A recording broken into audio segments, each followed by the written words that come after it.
Hello friends, আমি দেবজ্যোতি। তো এটা একটা রিপ্লাই ভিডিও হতে চলেছে। রিপ্লাই ভিডিও ইন দ্য যে সেন্সে আপনারা দেখেন সেটা নয়। আমি অভিজিৎ চাওড়া স্যারের একটি ভিডিও দেখলাম। অভিজিৎ চাওড়া স্যারের সাথে হয়তো আপনারা অনেকেই পরিচিত। রণবীর আলাহাবাদিয়া শোতে আমি তাকে প্রথম দেখেছিলাম ইন্ডিয়ান সিভিলাইজেশন নিয়ে। আমার খুব ভালো লেগেছিল। তারপর আমি ফলো করি স্যারকে, অনেক বছর ধরে ফলো করছি এবং I respect him a lot. I learn a lot from him. সেটা জিও পলিটিক্স এর বিষয় হোক, ভারতের ইতিহাসের ব্যাপারে হোক, অনেক বিষয়ে অনেক কিছু জানতে পেরেছি। তো আমার এই জন্যই আর কি এই ভিডিওটা করা, কারণ তিনি গতকাল একটি ভিডিও পোস্ট করেছেন। মানে তার অভিজিৎ চাওড়া ক্লিপস বলে একটা চ্যানেল আছে, সেখানে তিনি একটি তিনি লাইভ সেশন করেন, যেখানে তিনি কোয়েশ্চেন গুলো নেন, তারপরে সেটাকে আর কি অ্যাজ আ ক্লিপ পোস্ট করেন।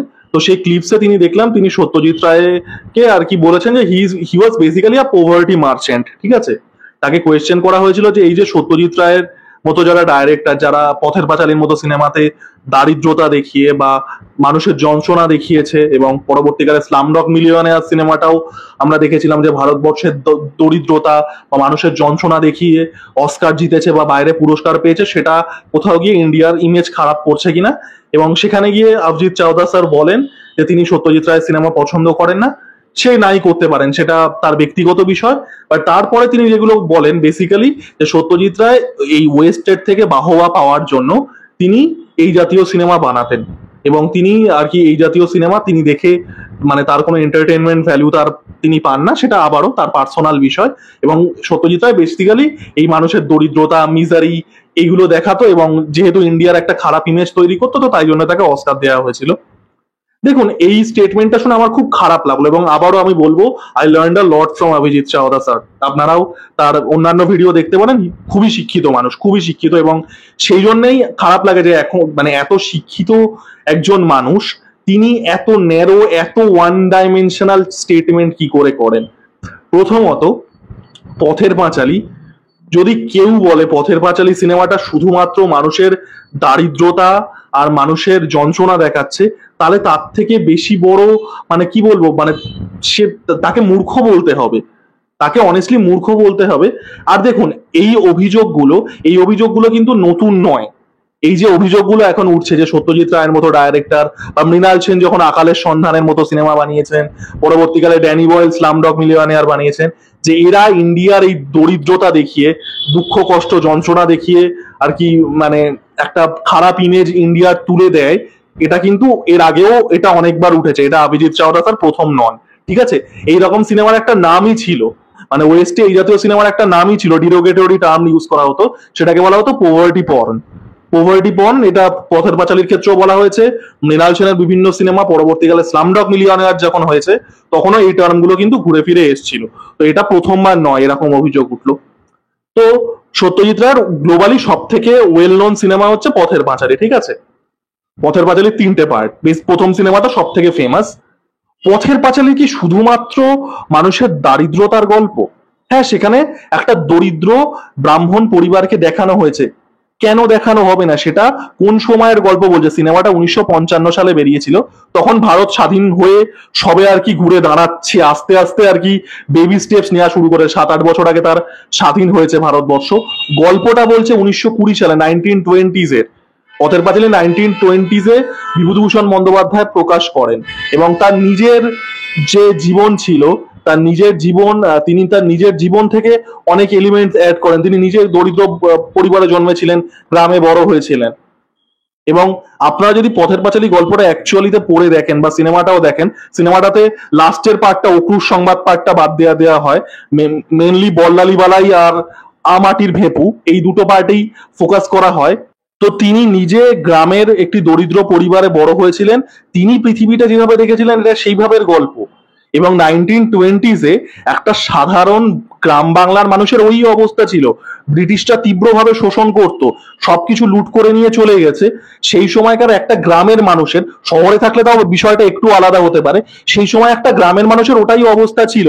আপনি যদি ওই জিনিসটা না দেখিয়ে খুব ভালো কিছু দেখান, তাহলে সেটা একটা একটা ফলস ইউটোপিয়া দেখানো হবে, তাই না? আর পথের পাঁচালী সিনেমাটা বা যে গল্পটা থেকে লেখা হয়েছিল, সেটা অনেকাংশে কিন্তু বিভূতিভূষণ বন্দ্যোপাধ্যায় নিজের জীবন থেকে ইন্সপায়ার ছিল। বিশেষ করে আমাটির পার্টটা যখন আর কি অপু আস্তে আস্তে পৃথিবীটা দেখছে, নেচারকে দেখছে, তার একটা কামিং অফ এজ হচ্ছে, এটা অনেকটাই আত্মজীবনীমূলক।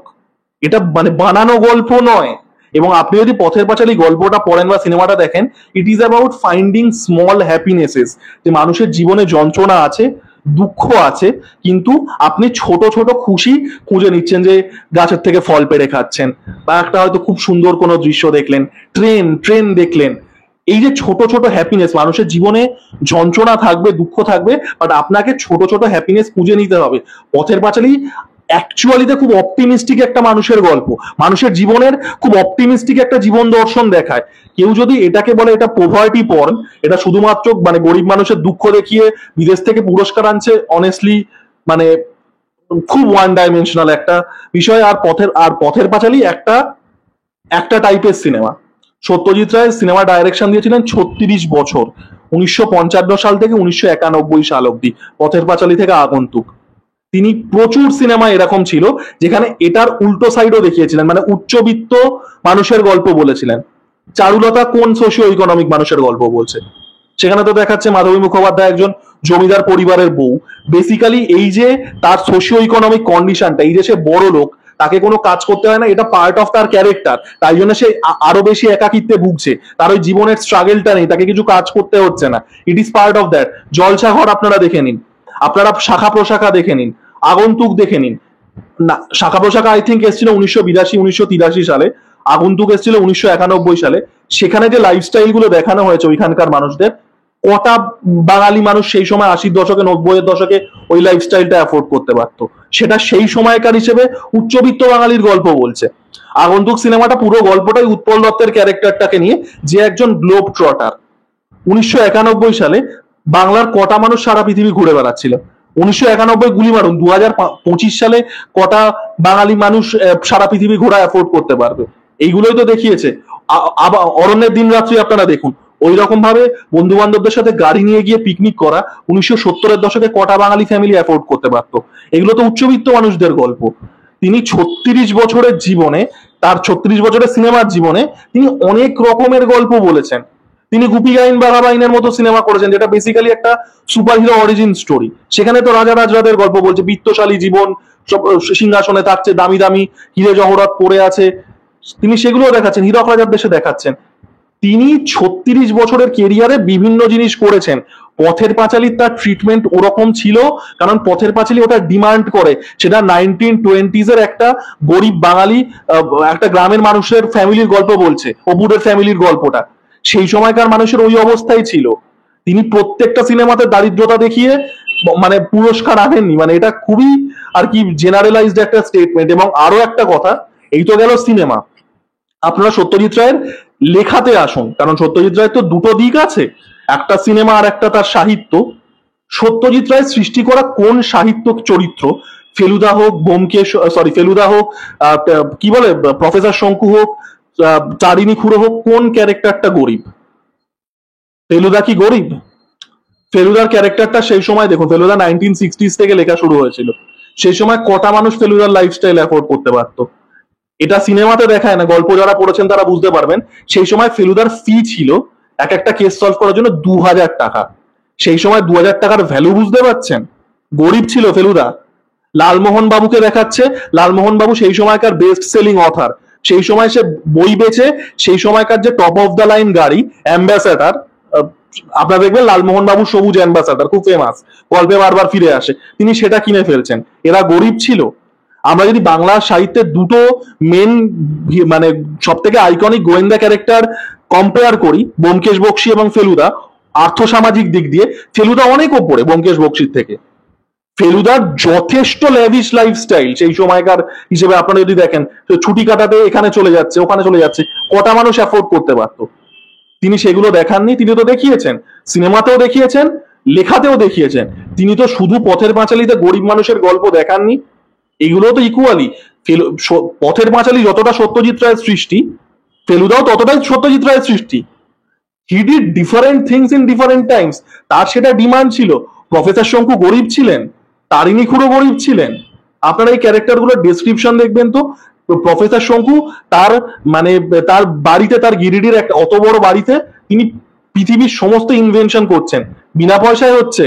তিনি সমস্ত কিছু, এত বড় একটা ল্যাবরেটরি বানিয়েছেন। তারিণী খুড়ো সারা ভারতবর্ষ ঘোরা, তিনি গরিব ছিলেন, এগুলো কোনো কথা? এবং তার সিনেমাতেও আপনারা এই জিনিসগুলো দেখতে পারেন। তিনি প্রত্যেকটা আর্থসামাজিক মানুষের গল্প বলেছেন। এবং সত্যজিৎ রায়ের সব থেকে বড় কৃতিত্বই এখানে, সত্যজিৎ রায় তো নিজে গরিব ছিলেন না। সত্যজিৎ রায়ের বাবা ছিলেন হচ্ছে সুকুমার রায়, ঠাকুরদা ছিলেন উপেন্দ্র কিশোর রায়চৌধুরী, আর তার ভাইজি হচ্ছে লীলা মজুমদার। তিনি কি গরিব ফ্যামিলির ছেলে ছিলেন? তিনি যথেষ্ট বিত্তশালী ব্যাকগ্রাউন্ড থেকে এসেও, যথেষ্ট ওয়েলথের মধ্যে বড় হয়েও তিনি প্রত্যেকটা আর্থসামাজিক ব্যাকগ্রাউন্ডের গল্প বলতে পারছেন, যেটা আজকে কার ডাইরেক্টররা পারবে না। সৃজিত মুখার্জি জীবনে বালিগঞ্জ সার্কুলারের বাইরের ওই অ্যাপেল ইউজ করে আর ইউজ করে আর রুফটপে খেতে যায়, তার বাইরের গল্প বলতে পারবেন না। সত্যজিৎ রায় তো প্রত্যেকটা সোশিও ইকোনমিক স্ট্যাটাসের গল্প বলেছেন।